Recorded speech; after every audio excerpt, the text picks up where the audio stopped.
नमस्कार दोस्तों, आज मैं आपको एक रहस्यमयी कहानी से साक्षात्कार कराऊंगा, वो भी उसी धरती से।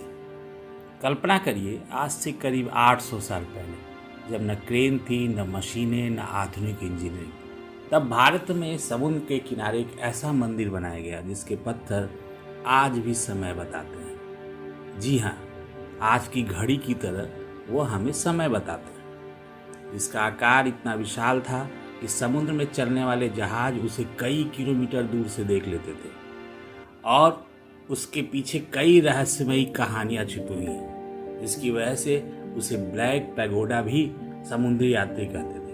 क्योंकि कई बार ऐसा होता था कि जब पानी का जहाज उस मंदिर के करीब पहुंचता था तो वह या तो डूब जाता था या वह समुद्र में गिर जाता था। अजीब सी कहानियां होती थी। लेकिन इसके साथ एक और धार्मिक कहानी भी जुड़ी है। वह है भगवान कृष्ण के पुत्र के श्राप की। जी हाँ, सूर्य देव की तपस्या और एक ऐसी रहस्यमयी कहानी जिसने इतिहासकारों को भी उलझा दिया है।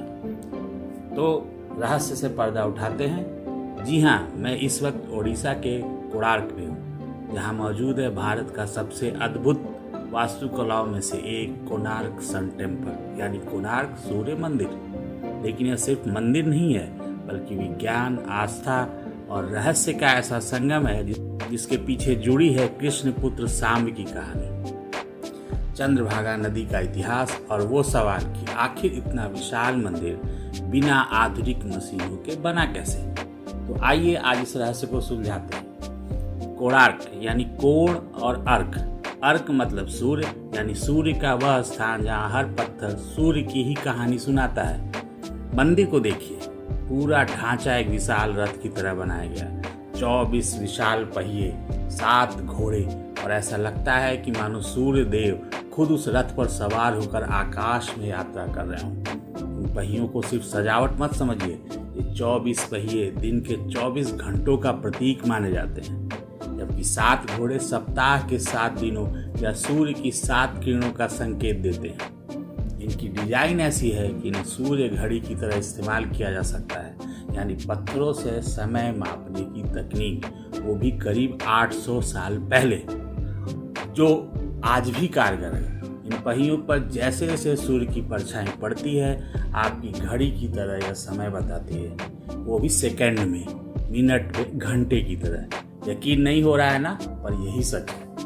लेकिन कोणार्क की कहानी सिर्फ वास्तुकला तक सीमित नहीं है, इसके पीछे एक पौराणिक कथा भी है। मान्यता है कि भगवान कृष्ण के पुत्र सांब को एक श्राप मिला था, जिसके जरिए उन्हें कुष्ठ रोग हो गया। इलाज के लिए उन्होंने इसी क्षेत्र में, जिसे उस समय मित्रवन कहा जाता था, यहाँ पे 12 सालों तक सूर्यदेव की तपस्या की। इस मित्रवन के अवशेष, निशान आज भी आप देख सकते हैं। हम आपको अपने वीडियो में उन निशानियों को दिखा रहे हैं। यह मित्रवन चंद्रभागा नदी के किनारे बसा हुआ है। आज भी हजारों एकड़ में यह मित्रवन है। जब सूर्यदेव प्रसन्न हुए तो उनका रोग समाप्त हो गया और यहीं से सूर्य उपासना की परंपरा और मजबूत हुई। तो एक कहानी तो यह है। अब आइए उस सवाल पर कि इतना विशाल मंदिर आखिर बना कैसे। तो इस मंदिर को 13वीं शताब्दी में गंग वंश के राजा नरसिम्हदेव ने बनवाया था। उस दौर में न क्रेन थी, न मशीनें थी, न आधुनिक इंजीनियरिंग। फिर भी हजारों टन वजनी पत्थरों को जोड़कर ऐसा ढांचा खड़ा किया गया जिसे देखकर आज के भी इंजीनियर हैरान हो जाते हैं। पत्थरों के ऊपर पहुंचाने के लिए मिट्टी के विशाल ढलान बनाए गए। यह इलाका हाथियों से भरा पड़ा था, इसीलिए इसे गजपति भी कहा जाता है। तो यहाँ मंदिर बनाने में हाथियों का भी इस्तेमाल हुआ। हाथियों और लकड़ी के रोलर्स की मदद से भारी पत्थर खींचे जाते थे। और सबसे खास बात, पत्थरों को जोड़ने के लिए कोई सीमेंट का नहीं था उस वक्त, लोहे की क्लैंपिंग तकनीक का इस्तेमाल हुआ। मंदिर का मुख्य ढांचा खुंडालाइट पत्थरों से बनाया गया, जबकि कुछ मूर्तियों में क्लोराइट पत्थर का उपयोग किया गया। और यही तकनीक आज इस विशालकाय मंदिर को मूर्त रूप दे रही है। फिर एक दौर ऐसा आया जब मंदिर के अस्तित्व पर ही संकट खड़ा हो गया। उस वक्त क्या हुआ, उस कहानी को भी आइए जानते हैं।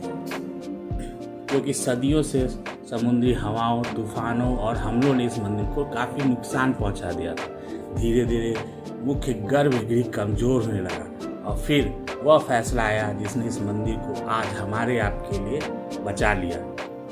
जी हाँ, ब्रिटिश काल में विशेषज्ञों ने मंदिर के अंदर रेत भरने का फैसला किया ताकि दीवारों को अंदर से सहारा मिल सके और पूरी संरचना ढहने से बच जाए। आज भी मंदिर का मुख्य हिस्सा अंदर रेत से और पत्थरों से भरा हुआ है, यानी जिस मंदिर को दुनिया बाहर से देखती है उसके भीतर एक बड़ा हिस्सा वह हमेशा के लिए बंद हो चुका है। कोणार्क सिर्फ पत्थरों का मंदिर नहीं है, यह उस भारत की कहानी है जिसने सदियों पहले विज्ञान, खगोल शास्त्र और कला को एक साथ जोड़ दिया था।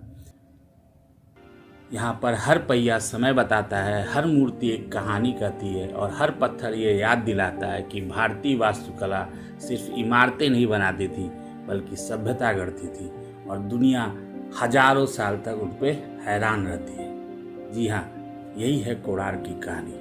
उम्मीद है आपको हमारा वीडियो पसंद आया होगा, तो हमारे वीडियो को लाइक करें, शेयर करें और देखते रहें इंडिया अड्डा।